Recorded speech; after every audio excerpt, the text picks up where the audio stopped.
സുഖമല്ലേ? ഞാനും സുഖമായിട്ട് തന്നെ ഇരിക്കുന്നു. രാവിലെ എണ്ണീറ്റ് വരുമ്പം ഞാൻ ഒരാളെ കാണും. ഈ വാതിലങ്ങോട്ട് തുറക്കുമ്പോൾ ദാ ഈ സ്റ്റെപ്പിൻ്റെ അവിടെ കിടക്കണം. ആൾക്ക് 2 ദിവസമായിട്ട് വയ്യ. വേറെ ആരുമല്ല, നമ്മുടെ ഡാസുമോൻ. അവൻ ഈ ചൂട് കാരണമേ ഭയങ്കര ക്ഷീണവും കാര്യങ്ങളും. അതുകൊണ്ട് ഇവിടുന്ന് സ്ഥാനം മാറ്റി ആളിതാ ഈ കാറിനടിയിലാണ് കിടക്കുന്നത്. കണ്ടാ വാല് കണ്ടാ? കണ്ട ഭയങ്കര ക്ഷീണമാണ്. കഴിക്കുന്നൊന്നുമില്ല. 2 ദിവസമായി ഫുഡൊക്കെ കഴിച്ചിട്ട് വെള്ളം മാത്രം കുടിച്ചായിരിക്കുന്നത്. മരുന്നൊക്കെ കൊടുക്കുന്നുണ്ട്, ശരിയായിട്ട് വരുന്നുണ്ട്. പിന്നെ രാവിലെ തന്നെ എണീറ്റ് പല്ലൊക്കെ തേച്ച് രാവിലത്തെ മുന്തിരിങ്ങ വെള്ളമൊക്കെ കുടിച്ച് കഴിഞ്ഞപ്പം രാവിലെ കഴിക്കാൻ പുട്ടായിരുന്നു. പുട്ട് ഈ അംഗനവാടിയിൽ നിന്ന് കിട്ടിയ പൊടി വെച്ച് പുട്ടും പിന്നെ ഏത്തയ്ക്ക പുഴുങ്ങിയതും മുട്ടയായിരുന്നു രാവിലെ കഴിക്കാൻ.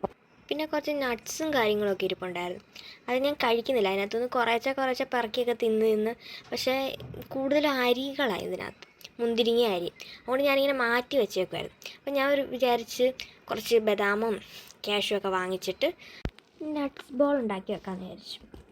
അതിന് ഈ മുന്തിരിങ്ങ അതും ഇതെല്ലാം കളഞ്ഞിട്ട് ഞാൻ കുറച്ച് ആ സീഡും പിന്നെ ബദാമും അണ്ടിപ്പരിപ്പും പിസ്തയൊക്കെ എടുത്ത് അതെല്ലാം വറുത്തെടുത്ത്, കാരണം നല്ലപോലെ വറുത്തെടുത്ത് പൊടിക്കണം. അത് നന്നായിട്ട് വറുത്തിട്ട് വേണം അത് പൊടിച്ചെടുക്കാൻ. അതിൻ്റെ കൂടത്തിൽ കുറച്ച് ഈത്തപ്പഴം, കാരണം ഇത് ഉണ്ട പിടിക്കുമ്പോൾ ഒരു ഉണ്ടായിട്ട് നിൽക്കണ്ടേ, അതിനുവേണ്ടി കുറച്ച് ഈത്തപ്പഴവും കൂടെ അരച്ചെടുത്ത്, എന്നിട്ട് ഇതെല്ലാം കൂടെ മിക്സ് ചെയ്യാനായിട്ട് കുറച്ച് നെയ്യ് ഒഴിച്ച്, കാരണം ഒരു ഫ്ലേവറിന് വേണ്ടി ഇതാവാതിരിക്കാൻ. എന്നിട്ട് ആ നെയ്യൊക്കെ ഒഴിച്ച് ഇതെല്ലാം കൂടെ ഉണ്ട പിടിച്ച് വെച്ച് രാവിലെ ആ പണി കഴിഞ്ഞ്. പിന്നെ അത് കഴിഞ്ഞിട്ട് നമുക്ക് ഉച്ചക്കത്തേക്ക് വേണ്ടി എല്ലാം ഉണ്ടാക്കണം. എല്ലാം ഉണ്ടാക്കി വെച്ചിട്ട് കുളിക്കുന്നതായിരിക്കും നല്ലത്. കാരണം അടുക്കളയിൽ നിന്ന് ഇത്രയും കുളിച്ചിട്ട് വന്ന് നമ്മൾ ഇത്രയും ജോലി ചെയ്യുമ്പോഴത്തേക്ക് ക്ഷീണിച്ച് പോകും, വേർത്ത് കുളിച്ച് പോകും. അതുകൊണ്ട് ഞാൻ ഉച്ചക്കത്തേക്ക് വേണ്ടി എല്ലാം ഉണ്ടാക്കി വെച്ചിട്ടാണ് കുളിക്കാൻ പോകുന്നത്. കുളിച്ചിട്ട് വന്ന് ഉണ്ടാക്കാൻ നിന്ന് കഴിഞ്ഞാൽ വേർത്ത് കുളിക്കും നമ്മൾ, അതുപോലത്തെ ചൂടല്ലേ. അപ്പോൾ അതുകൊണ്ട് ഞാൻ കുളിക്കുന്നതിന് മുമ്പ് ഉച്ചക്കത്തേക്ക് വേണ്ടി ഉണ്ടാക്കി വെക്കുക. കാരണം കുളി കഴിഞ്ഞ് നമുക്ക് അടുക്കള കയറാൻ പറ്റത്തേ ഇല്ല. എന്നാൽ പിന്നെ കുളിക്കാതിരിക്കുന്നത് നല്ലത്.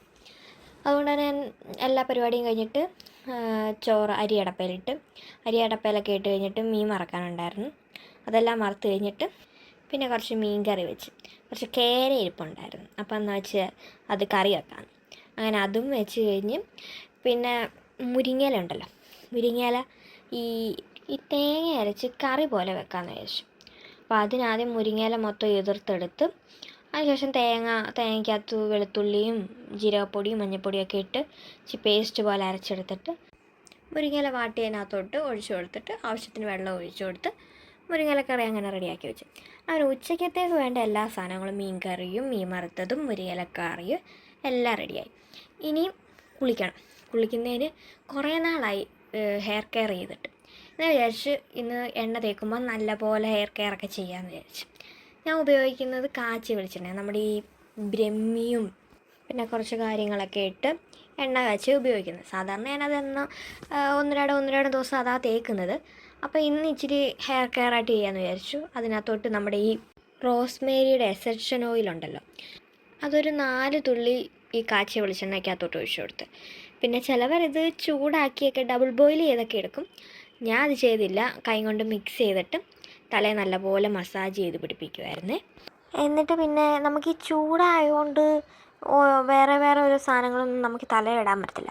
അപ്പോൾ കൂളിങ്ങായിട്ട് നമുക്ക് തലയിലിടാൻ പറ്റുന്ന സാധനം എന്ന് പറയുമ്പോൾ ചെമ്പരത്തി തളിയാണ്, അല്ലെങ്കിൽ ചെമ്പരത്തി മാസ്ക് പോലെ ഉണ്ടാക്കി ഇടും. അപ്പോൾ അതിനുവേണ്ടി ഞാൻ കുറച്ച് ചെമ്പരത്തി ഇലയൊക്കെ പിച്ചി താളി പോലെ ഉണ്ടാക്കാൻ വേണ്ടി കുറച്ച് വെള്ളമൊക്കെ ഒഴിച്ച് കൈ കൊണ്ട് മിക്സ് ചെയ്തൊക്കെ എടുക്കാൻ നോക്കി. പക്ഷേ കൈ കൊണ്ട് മിക്സ് ചെയ്തിട്ട് അങ്ങോട്ട് കറക്റ്റ് ഞാൻ ഉദ്ദേശിച്ച രീതി വരുന്നില്ല. അപ്പോൾ പിന്നെ ഞാൻ എന്ത് ചെയ്ത്, മിക്സിയുടെ ജാറെടുത്ത് അതിനകത്തോട്ട് ഇതെല്ലാം കൂടെ ഇട്ട് അരച്ചിട്ട് പിന്നെ അരിച്ചെടുത്തില്ലെങ്കിൽ ഇതിൻ്റെ കൊന്തുണ്ടല്ലോ, ഈ ഇലയുടെയും പൂവിൻ്റെയൊക്കെ കൊന്ത് നമ്മുടെ തലയിൽ ഇങ്ങനെ ഇരിക്കും.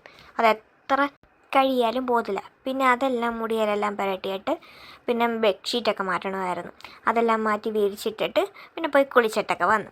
കുളിയെല്ലാം കഴിഞ്ഞ് വന്നിട്ട് നമ്മൾ രാവിലെ ഉണ്ടാക്കിയ ഹെൽത്തി ബോളും പിന്നെ എള്ളുണ്ടയും 2 കപ്പലിൻ്റെ മുട്ടായും കൂടെ ഒക്കെ അങ്ങ് കഴിച്ചു.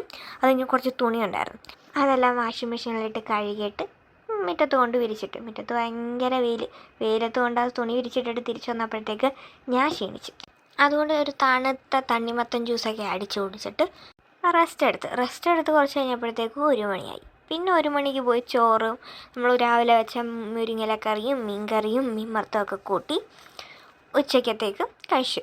പിന്നെ കഴിക്കാനുള്ള മരുന്നൊക്കെ കഴിച്ച് കഴിഞ്ഞിട്ട് വീണ്ടും കുറച്ച് നേരം ഇരുന്ന് ടി വി ഒക്കെ കണ്ടുകൊണ്ട് അവിടെ ഇരുന്ന് കഴിഞ്ഞ് കുറച്ച് കഴിഞ്ഞിട്ട് ടി വി ഒക്കെ നിർത്തിയിട്ട് ഞാൻ പിന്നെ കുറച്ച് നേരം കയറി കിടന്ന് ഉറങ്ങി ഒരു 4 മണിയൊക്കെ ആയി. എണ്ണീറ്റിട്ട് പെരയ്ക്കാനും തൂക്കണമായിരുന്നു. പെരയ്ക്കാവൊക്കെ തൂത്ത് കാർപ്പോച്ചും എല്ലാം തൂത്ത് പിന്നെ ആണെങ്കിൽ മുറ്റവും എല്ലാം അടിച്ച് വാരിയിട്ടതിന് ശേഷം നോക്കിയപ്പം ഭയങ്കര മഴക്കോള് കണ്ടു കഴിഞ്ഞാൽ ഇപ്പം മഴ പെയ്യുമെന്ന് പോലെ, ഇപ്പം താഴെ വീഴും എന്നും പറഞ്ഞല്ല നിൽക്കുന്നത്. ഞാനത് കണ്ടപ്പോഴത്തേക്കും ഞാൻ പേടിച്ച് ഞാൻ വേഗം പോയി കുളിച്ചിട്ടൊക്കെ വന്നു. കാരണം വിളക്ക് തേക്കണം, മഴയ്ക്ക് മുമ്പ് വിളക്ക് തേക്കണം, അല്ലെങ്കിൽ പിന്നെ വിളക്ക് തേക്കാൻ പറ്റത്തില്ല. അതുകൊണ്ട് ഞാൻ വേഗം പോയി കുളിച്ചൊക്കെ കഴിഞ്ഞ് വന്നപ്പോഴത്തേക്ക് മഴക്കോളെല്ലാം പോയി. മഴക്കോൾ കൊണ്ട മാനമാണെന്ന് പോലും പറയത്തില്ല, അതുപോലെ എല്ലാ മഴക്കോളും പോയി. പിന്നെ ആ വിളക്കെല്ലാം തേച്ച് കഴുകിയെടുത്ത് പിന്നെ കുറച്ച് പൂവെല്ലാം വിളക്കിനകത്ത് വെക്കാൻ കുറച്ച് പൂവെല്ലാം വെച്ച്. ചൂടായതുകൊണ്ട് പൂവൊന്നുമില്ല, ആകപ്പാടെ ചെമ്പരത്തി മാത്രമേ ഉള്ളൂ. പിന്നെ ആ ചെമ്പരത്തി 2 ടൈപ്പ് ചെമ്പരത്തി ഉണ്ട്, അത് 2 പിച്ചി പിന്നെ കൊണ്ടുപോയി വിളക്കെല്ലാം ഒരുക്കി കത്തിച്ച് കഴിഞ്ഞ ശേഷം പിന്നെ നടത്തത്തിനിറങ്ങുമ്പോൾ എന്താ വയ്യാത്ത ആളാണ്. എണ്ണീറ്റ് ഉച്ച കഴിഞ്ഞപ്പോഴത്തേക്ക് അനക്കം വെച്ച് എണ്ണീറ്റ്. 2 ദിവസം കിടപ്പായിരുന്നു, ചൂടിൻ്റെയാണ്. അപ്പോൾ ആളുകൊണ്ട് എൻ്റെ കൂടെ നടക്കാൻ, ഞങ്ങൾ 2 പേരും കൂടെ നടന്ന് അങ്ങോട്ടും ഇങ്ങോട്ടും നടക്കാൻ ആളുണ്ട്. അവനുമായിട്ട് അങ്ങനെ ഒരു അരമണിക്കൂർ കുറച്ച് നേരം മുറ്റത്തേക്കിങ്ങനെ നടന്നു. ഇത്രയൊക്കെ ഉള്ളൂ, ഇന്ന് ഇത്രയൊക്കെ ഉള്ളായിരുന്നു. അപ്പോൾ എല്ലാവർക്കും ഇഷ്ടപ്പെട്ടെങ്കിൽ ലൈക്ക് ആൻഡ് സബ്സ്ക്രൈബ്.